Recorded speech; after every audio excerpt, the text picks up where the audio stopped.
La de Hacienda y Crédito Público anuncia que activará 485,000 millones de pesos del Fondo Nacional de Infraestructura y la Banca de Desarrollo para impulsar la economía mexicana. Arturo Herrera, el secretario de Hacienda, informó que estos recursos se van a destinar a 3 acciones: el impulso a la creación de infraestructura, incentivar la inversión pública y el consumo privado. Además, detalló que van a adelantar las compras del gobierno federal para 2020. Me acompaña en el estudio y le agradezco mucho al doctor José Luis de la Cruz, director del Instituto para el Desarrollo Industrial y el Crecimiento Económico AC, experto en estos temas, analista. Doctor, bienvenido, gracias. Buenos días, gracias por la invitación. ¿Qué significa esto, este anuncio de gasto de 485,000 millones de pesos? ¿Es como meterle un boost a la economía? Bueno, yo creo que lo primero es que empieza a significar que se reconoce que la desaceleración es más profunda de lo que se había planteado.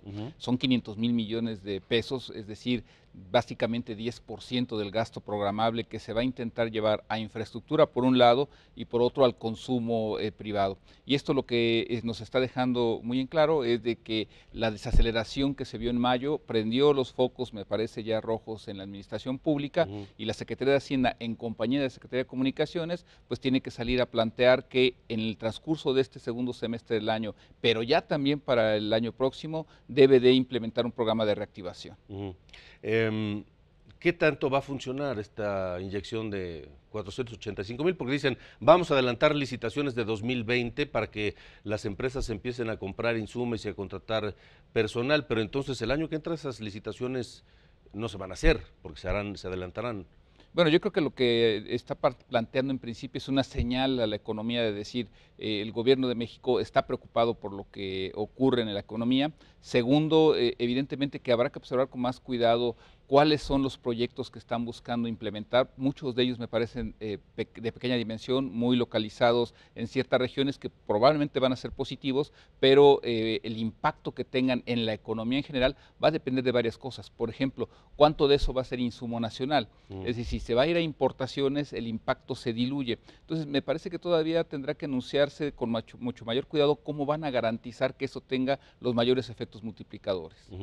El resultado del segundo trimestre de la actividad económica en México lo dará a conocer el INEGI mañana. Todo indica que no va a ser positivo.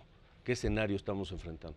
Bueno, yo creo que va a ser un número negativo. Es muy claro que ya ahorita lo que conocemos, abril, mayo, trae abajito de cero el promedio. ¿Esto qué implica? Cuando además con esto lo cruzamos con las cifras de empleo que dio a conocer el IMSS y también el INEGI hace unos días, pues que en estricto sentido junio muy probablemente esté llevando a la decisión de la Secretaría de Hacienda de tener que entrar con un programa de reactivación económica. Entonces, desde ese punto de vista, lo que me parece que va a ocurrir es de que veremos que la desaceleración se profundiza, este debate de si estamos o no en recesión, por lo tanto, se va a exacerbar, y por ello creo que la Secretaría de Hacienda tiene que salir al paso y plantear como un par de días de anticipación que van a emprender acciones para, a través del consumo y la inversión pública, buscar reactivar el crecimiento económico.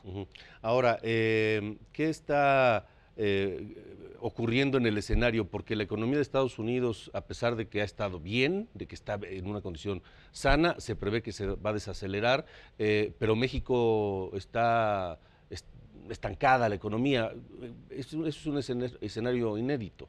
Bueno, yo creo que aquí hay dos cosas a mencionar que me parecen muy claras. Primero, en la parte industrial, desde julio del 2017 se vio esta disociación entre el ciclo económico de México y el Estados Unidos. ¿Esto qué significa? Que mientras ellos venían creciendo en la parte que más influye para nosotros, que son las manufacturas, ahí hablamos del sector automotriz, equipo de cómputo, equipo eléctrico, en México había crecimiento pero mucho más modesto y en algunos casos había cierto letargo.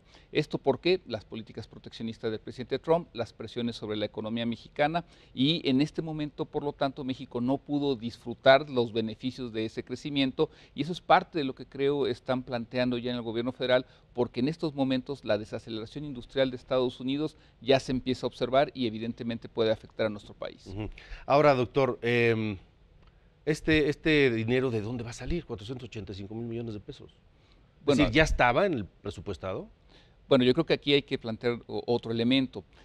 prácticamente la mitad de este dinero es para el 2020, es decir, lo que se anunció es la buena intención de adelantar los planes administrativos para el año que entra, y mucho de esto es gasto inercial, porque para que el gasto realmente pueda ejecutarse, primero tendría que pasar por la autorización del Congreso, cosa que para el 2020 pues todavía no ocurre. Entonces, la otra mitad me parece que por una parte son recursos que van a redireccionar de estos ahorros que se generaron, es decir, de esa vaquita que se fue armando en la administración pública, y lo mencionaron ayer de manera muy vaga, que sujeto a autorización en las próximas semanas.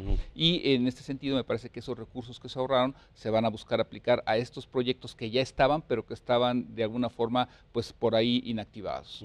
De acuerdo. Bueno, pues entonces mañana el resultado del INEGI, vamos a ver qué pasa. Esperemos que no sea tan negativo. ¿Tu cálculo? Alrededor a tasa anual menos 0.5%. Menos 0.5. ¿Y recesión técnica? Digamos que entraríamos ya en ese terreno. Ajá, de acuerdo. Doctor José Luis de la Cruz, gracias. Gracias. Muchas gracias por haber estado aquí.